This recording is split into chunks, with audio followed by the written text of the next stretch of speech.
Pontevedra acollerá os Premios Feroz no 2025 e no 2026. Máis dun milleiro de persoas acudirán a esta importante cita pro audiovisual español, atraendo á cidade as facianas máis relevantes do panorama televisivo e cinematográfico.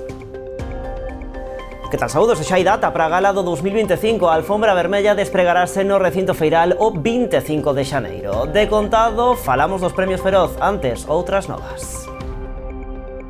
Desmantelado un grupo criminal especializado no roubo de cable telefónico. A operación Copperberry, iniciada en xaneiro en Noia, culminou coa detención de 10 implicados en 13 delitos de roubo. Están acusados de sustraer máis de 5 toneladas de cable.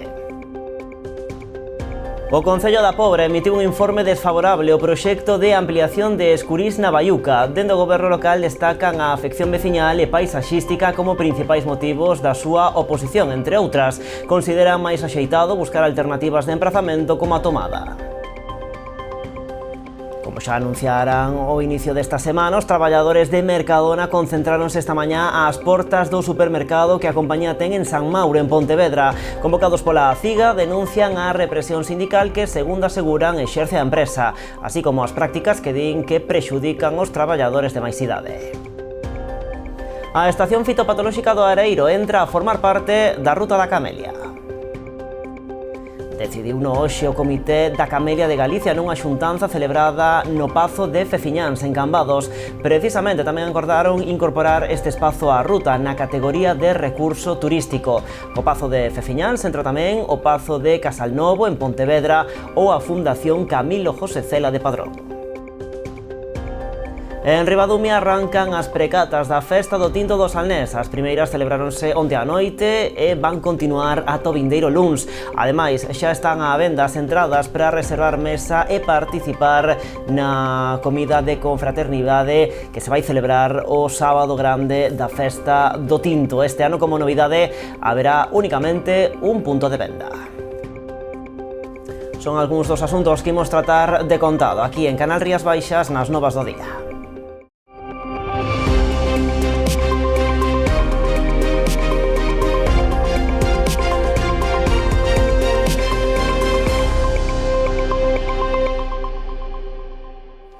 Comezando na comarca de Noia, ali desmantelaron un grupo criminal especializado no roubo de cable telefónico. A operación Copperberry, iniciada en xaneiro, culminou coa detención de 10 implicados en 13 delitos de roubo. A Garda Civil detivo un total de 10 persoas, todos eles varóns, como presuntos autores de alo menos 13 delitos de roubo, tamén de estragos, de pertenza a grupo criminal e apropiación indebida. Foi no marco da denominada Operación Copperberry. Todos os prendidos están acusados de subtraer máis de 5 toneladas de cable telefónico, cun valor de máis de 350.000 euros, na área de Santiago, en distintas localidades, como é o caso de Noia, Arzúa ou Muros. En el marco de la operación Copperberry, la Guardia Civil desmanteló un grupo criminal especializado en el robo de cable telefónico. Se han detenido 10 varones como presuntos autores de 13 delitos de robo, 1 de estragos, 1 de pertenencia a grupo criminal y 1 de apropiación indebida. El valor de los daños asciende a 350.000 euros y se han recuperado 5.200 kilos de cable. Estos hechos delictivos provocaban gran trastorno social al interrumpir el servicio de telefonía y teleasistencia a personas mayores, siendo varias las localidades afectadas. Segundo informaron fontes do Instituto Armado, o modus operandi era sempre o mesmo. El modus operandi consistía en el estudio previo de la zona y las posibles vías de escape. Una vez planificado, al anochecer se desplazaban al lugar seleccionado en una furgoneta, seguidos por un turismo que actuaba como lanzadera para informar de posibles controles policiales. Cortaban los cables del tendido en trozos y los introducían en el vehículo para luego trasladarse a localidades alejadas donde quemaban el material sustraído para retirar el recubrimiento y quedarse con la parte metálica que posteriormente vendían en chatarrerías de Portugal. A Garda Civil agradece tamén a colaboración cidadá prestada, que aportou información e datos importantes para a resolución desta operación, que aínda continúa aberta, polo que non se descartan novas detencións. Víamolo tamén nos titulares, o Concello da Pobra emite un informe desfavorable ao proxecto de ampliación de Escurís na Baiuca. Dentro do goberno local destacan a afección veciñal e paisaxística como principais motivos da súa oposición, entre outras cuestións técnicas. Considera máis axeitado buscar alternativas de emprazamento como a tomada. Son varias as cuestións recollidas no informe remitido polo Concello da Pobra á Consellería de Industria en contra da ampliación de Escurís na zona da Baiuca. Ademais da afectación aos veciños, posto que non respecta a distancia mínima de 200 metros ás vivendas, destacan outras cuestións técnicas e urbanísticas, posto que afectaría a un corredor ecolóxico. O proxecto, e ben o saben na empresa, presenta un problema que é a zona de fluxo preferente do río Trilleiro principalmente, que determina así o plan de xestión de riscos de inundación e sobre o cal, en principio, non se pode edificar baixo ninguna circunstancia. En principio, non. A lei fala de posibles actuacións tomando medidas correctoras do risco, é dicir, facer edificios elevados, unha serie de cuestións que só habría que velo. De entrada, aí é imposible edificar e, polo tanto, por esa zona, que sería, digamos, cara oeste, do que é a actual fábrica, non se pode crecer desde ese punto de vista. Por eso plantexan entonces o crecemento hacia a zona donde temos o paseo do Río Morto, donde está o núcleo da Baiuca, pero aí tamén teñen un segundo problema, que sorprendentemente obvian na súa memoria, aínda que si yo recorda a Dirección Xeral de Urbanismo, e é a existencia dun corredor ecolóxico do Plan de Ordenación do Litoral. Un corredor ecolóxico no que a lei di claramente que non se autorizarán en ningún caso edificacións. Dende o Concello non se opoñen á ampliación da empresa, todo o contrario, pero consideran que sería máis axeitado facelo a través da futura ampliación do polígono da Tomada, a alternativa que plantexarán á firma conserveira. Unha posible solución sería, por exemplo, facer esa ampliación no polígono industrial da Tomada, dado que o Concello está traballando nestes momentos conjuntamente con SEA, nunha posible ampliación precisamente nesa zona. Pola súa banda, a empresa xa solicitou a declaración de proxecto de interese autonómico para axilizar a tramitación. Conta co informe favorable da Dirección Xeral de Urbanismo e do IGAPE. Está esperado o ditame de Augas de Galicia para someterse á aprobación no Consello da Xunta. 11 empresas presentaron ofertas no Concello de Ribeira para facerse co contrato de xestión do Parking Municipal do Centenario. O Executivo local sacou a licitación este servizo por un importe base de algo máis de 485.000 euros por un período de 2 anos. O valor estimado do contrato ascende a máis de 1.100.000 euros, considerando que a duración máxima posible que se contempla é doutros 2 anos máis de prórroga e 9 meses adicionais, tal e como permite a lexislación vixente. Bueno, por outra banda, o Executivo ribeirense tamén confirmou a adxudicación definitiva doutra obra pendente, neste caso a renovación da Praza dos Estudantes situada nas inmediacións do IES número 1 e do Colexio Coroso. A empresa adxudicataria desta obra resultou Tamara Fernández Pérez por un importe de algo máis de 82.000 euros. A empresa Tamara Fernández Pérez encargarase de executar finalmente a renovación da Praza dos Estudantes, situada nas inmediacións do Instituto número 1 e do CIFS de Coroso. A súa oferta, de algo máis de 82.000 euros, foi a mellor valorada pola mesa de contratación. A actuación incluída no pós-2023 ten como principal finalidade mellorar o estado xeral desta praza coa renovación dos servizos, ao presentar ademais un estado importante de abandono. É unha zona que levaba moitos anos sen un mantemento axeitado. Consideramos que esa praza necesita unha remodelación e que é a mellor maneira que facela para que o estudantado poida seguir desfrutando dunha das prazas que ten máis vida durante os días da semana, non? Sabemos que hai moito estudantado que na hora de recreo ou antes e despois de sair do colexio se encontra ali e, por tanto, queremos mellorar a estética e o mantemento desa praza, non?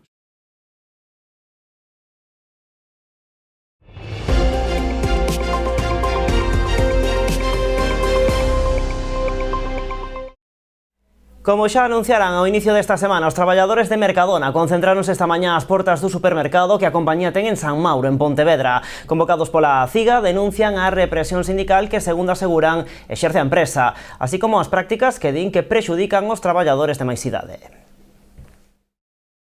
A elevada carga de traballo que teñen os compañeiros, os ritmos que lles impoñen, un modelo que existe en Mercadona, que lle chaman eles modelo que se basea única e exclusivamente en máis traballo, máis carga, máis ritmos. Si ti non lle caes ben a unha coordinadora cando che van a evaluar e facer unha entrevista individual, a valoración que faga sobre ti repercute tamén no teu salario. Un traballador de Mercadona pode cobrar 2 pagas menos por suspender unha evaluación que é plenamente discrecional. Hay que seguir luchando y protestando, porque si no, no te hacen caso. Y la empresa lo que intenta es cortar todo esto de raíz.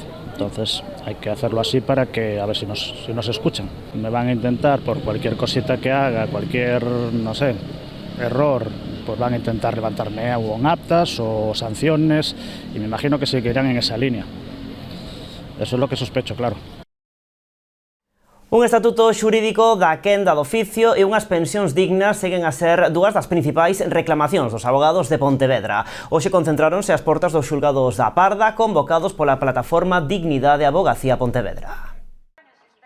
Nova mobilización dos abogados na cidade de Pontevedra para concienciar da súa situación. Reclaman dignidade e respecto para os que exercen a quenda de oficio. Reivindicación general de una dignidad de la abogacía que, como decía un compañero en Twitter ayer, no sabemos en qué momento esto se ha perdido, pero que nosotros estamos dispuestas a recuperarlo y a reivindicarlo. Y vamos a seguir haciéndolo hasta que consigamos recuperar esa dignidad que creemos que nosotros representamos perfectamente. Están en folga dende o pasado 21 de novembro. Este mediodía concentráronse as portas dos xulgados da Parda, momento que aproveitaron ademais para recoller sinaturas contra algunhas das normas que se aplican nestes xulgados, entre elas que os abogados de oficio non contan cun espazo para entrevistarse cos detidos ou que non poidan acceder ás instalacións antes das 9 da mañá. No nos dejan circular, nos mandan salir al exterior si queremos venir del juzgado de guardia para el edificio central. En fin, una serie de cuestiones que no estamos dispuestas ya a tolerar más, porque es una vez más dejarnos como si fuéramos unos invitados en la Administración de Justicia cuando formamos parte esencial del sistema judicial español. No estamos dentro de la Administración de Justicia, pero somos trabajadores de la justicia y se nos trata como si fuéramos público. Manteñen outras queixas como as referentes á mutualidade que provoca din a precariedade das súas pensións de xubilación. E o 17 de maio a plataforma Queremos Galego volverá a sair á rúa. Chamarán a cidadanía a participar na manifestación que se celebrará en Santiago para, din, reverter a regresión do galego en eidos como a educación e a xustiza. Sinala ademais que este ano se celebra o 20 aniversario do Plan Xeral de Normalización da Lingua. Hai que darse conta de que agora mesmo nas áreas urbanas, nos centros de ensino, está prácticamente desaparecido o galego no que é os patios dos colexios, nos recreos, e nas aulas pois houve un retroceso importante no número de horas e nas áreas que se imparten. Despois é importante saber que co tema da digitalización, dos libros digitais, Edisgal e demais, o que se produce precisamente é que non existen prácticamente materiais en galego, co cal, aínda que un profesorado queira impartilos na lingua do país, pois vese obrigado a utilizar unha gran cantidade de material en castelán. E facémolo este ano pois con este lema, Galego vivo, Galiza viva, para facer ver de alguna maneira que para que haxa un país vivo, unha Galiza viva, pois tamén ten que haber un idioma vivo. Vivo pois en todos os ámbitos, vivo no audiovisual. Pontevedra acollerá os premios Feroz no ano 2025 e no 2026. Ampliamos despois da publicidade.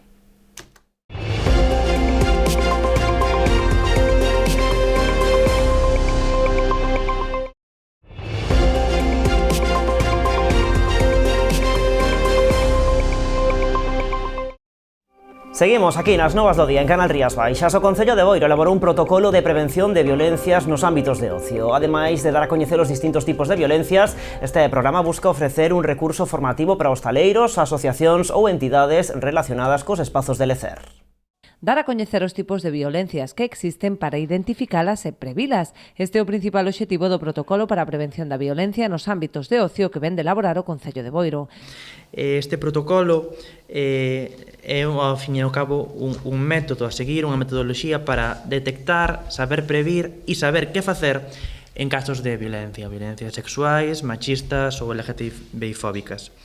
O documento, redactado pola criminóloga Débora Viturro e coordinado polo CIM, está baseado nun estudo da Universidade da Coruña que avalía os espazos de lecer considerados menos seguros para cambiar esta tendencia a través da concienciación e da prevención.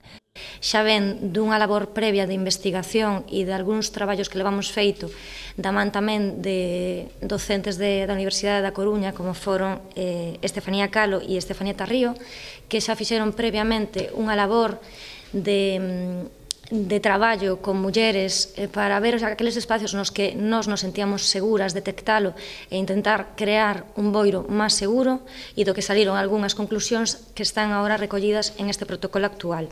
Unha vez se detectan, pois a xente dos locales pretendemos que consigamos formalos no momento no que se poña en práctica este protocolo para que saiban como deberían actuar, como deberían atender á víctima, se sería necesario desaloxar ou non, que medidas se pode tomar para previr futuras violencias. O protocolo está a disposición dos distintos locais de hostalería, así como asociacións relacionadas coa mocidade ou comisións de festas, como un recurso formativo que permita crear unha rede de espazos seguros e libres de violencia no ocio. Os locales de hostelería e comisións de festa e tamén asociacións para saber como actuar en caso que se produzca un episodio de violencia machista. Máis asuntos, a estación fitopatolóxica do Areiro entra a formar parte da Ruta da Camelia. Decidiuno hoxe o Comité da Camelia de Galicia nunha xuntanza celebrada no Pazo de Feciñáns. Precisamente tamén acordaron incorporar este espazo á ruta na categoría de recurso turístico. Con el entran tamén o Pazo de Casalnovo en Pontevedra ou a Fundación Camilo José Cela de Padrón. A Ruta da Camelia de Galicia continúa medrando. Esta mañá o Comité da Camelia reuniuse en Cambados no Pazo de Feciñáns para estudar a incorporación de novos espazos a este itinerario turístico da Xunta. O órgano aprobou a incorporación do Pazo de Faramello no Concello Coruñés de Rois e a Estación Fitopatolóxica do Areiro en Pontevedra, un organismo creado no ano 1981 e referente no estudo da Camelia. Fundamentalmente porque é unha institución que vela por a calidade da Camelia e por a súa traxectoria alrededor do encol da Camelia, non? Porque non se pode entender este desenvolvemento da Camelia, polo menos na provincia de Pontevedra, sin a estación fitopatolóxica. Na xuntanza desta mañá tamén se aprobou a inclusión de outros 4 espazos máis, neste caso na categoría de recursos turístico asociado. Son o propio Pazo de Feciñáns e tamén o Pazo de Casalnovo en Pontevedra, a Fundación Camilo José Cela en Padrón e o Hotel A Quinta da Auga en Compostela. Para Turismo de Galicia, os elementos que forman parte desta Ruta da Camelia serven para desestacionalizar o sector. Xa se consolidou como un dos produtos turísticos máis interesantes a hora de na temporada baixa, a hora de desestacionalizar. Quería salientar tamén que é un produto que está na órbita da sostenibilidade, un produto que nos apoiamos porque para un futuro turístico sostible e a Ruta da Camelia encaixa perfectamente. Marelles apunta tamén ao perfil do visitante que se sente atraído por este itinerario. Un produto ao que se achega xente de un nivel adquisitivo alto e que valora, e cultural, que ten un alto nivel cultural e que valora moi positivamente este patrimonio que podríamos decir que é único en Europa, porque, como sabedes, a Camelia en Galicia atopou un lugar excepcional. Deste xeito, a Ruta da Camelia pasa a contar cunha vintena de puntos de referencia internacional no cultivo e produción desta planta, chegando na actualidade a tesourar case 2.500 cultivares diferentes de camelia.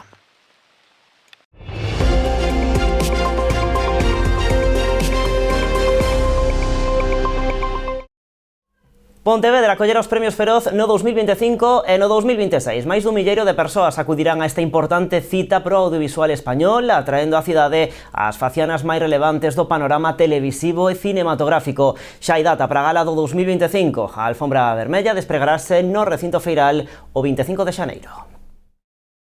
Buscaban un entorno que dera pois as características que elas precisaban. Nos ofrecimos, nos puxemos as nosas mellores galas, invitámolos a comer, que é algo que funciona moi ben, xa sabedes, nesta cidade, e ao final, co magnífico equipo de funcionarios, funcionarias e traballadoras do Concello, pois os convencimos e estamos moi orgullosas de ter un proxecto a 2 anos, un proxecto que vai máis alá da gala, e eu creo que podo dicir, senón Laura corríxeme dende aí, que foi a primeira persoa coa que tive en contacto, unha historia de amor, non? Así como do argumento dunha película romántica se tratará, comezou o idilio entre os premios Feroz e a cidade de Pontevedra. A Boa Vila será por primeira vez en Galiza a sede dos premios Feroz durante os próximos 2 anos, 2025 e 2026. Un dos galardóns máis importantes e relevantes de todo o Estado cando falamos da cultura audiovisual. Os premios Feroz encaixan en Pontevedra a perfección. A primeira data que xa está marcada no calendario é o 25 de xaneiro de 2025. Celebrarase a gala no recinto feiral da cidade, contando cun milleiro de convidados. Que es una cosa que nos interesa mucho poner en contacto a la industria con la ciudadanía.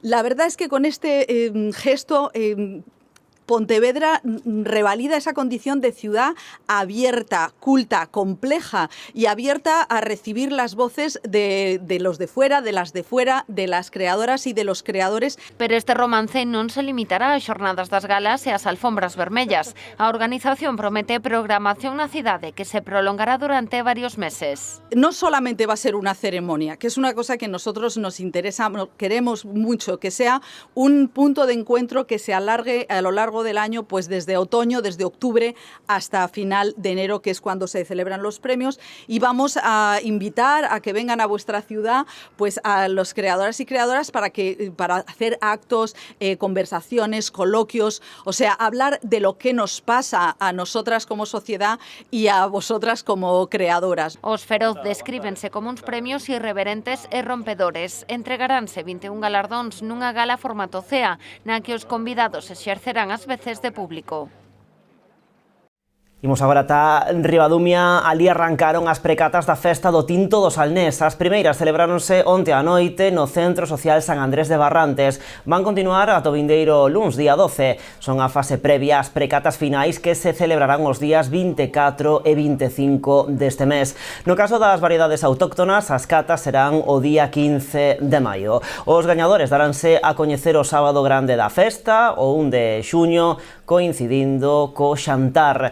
O Concello, por certo, xa puxo á venda as entradas para reservar mesa para participar nesa comida de confraternidade. Este ano, como novidade, haberá únicamente un punto de venda e as mesas estarán numeradas para unha maior organización. Nesa xornada tamén se investirán os novos valedores e se dará lectura ao pregón este ano a cargo de María Foscaldo a través da súa viral personaxe Virtudes a Repunante. E xa coñecemos a gañadora do sorteo do Día da Nai de Zona Aberta de Vilagarcía. O premio desta campaña é para Mercedes Espiñeira, que participou co seu ticket por unha compra feita no establecemento Nieves Álvarez. A afortunada fíxose cun premio de 300 euros en vales de compra e unha visita guiada ao Pazo de Rubiáns. Ademais, o colectivo de comerciantes e hostaleiros Vilagarciáns celebrou o Día da Nai entregando unha cesta con produtos á mamá que deu a luz xusto ese día no Hospital do Salnés. A afortunada chamase Leticia, que o pasado domingo tivo o seu fillo Milo acompañado da súa parella Alberto. Tamén entregaron un agasallo á nai con máis historia de Vilagarcía. Chamase Purita Ramos e os seus 105 anos é a mamá máis veterana da cidade. Zona Aberta fíxolle unha visita á súa casa onde lle entregaron un ramo de flores. Máis asuntos. O Concello de Boiro abre o prazo de inscripción para os campamentos de conciliación do verán. Desenvolveránse entre o 1 de xullo e o 30 de agosto en 4 sedes para dar servizo á ampla demanda que adoita ter este Co obxectivo de favorecer a conciliación das familias durante o verán, pero tamén de ofrecer unha alternativa de lecer educativa e lúdica, o Concello de Boiro volverá a poñer en marcha os campamentos durante os meses de xullo e agosto. Vai haber 4 sedes como cada ano, que son o CEIP Santa Baia de Boiro, o Colexio da Banqueiro, o Centro Social de Cabo de Cruz e o CEIP de Cespón.